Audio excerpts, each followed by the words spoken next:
rows and columns in order to view your spreadsheet more easily. Currently, when we scroll, we lose that top row that says date.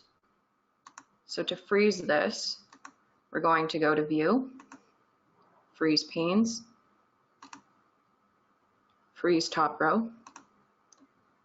Now when you scroll, the word date will stay. For columns, it's the same thing. View, Freeze Panes, Freeze First Column, and we scroll.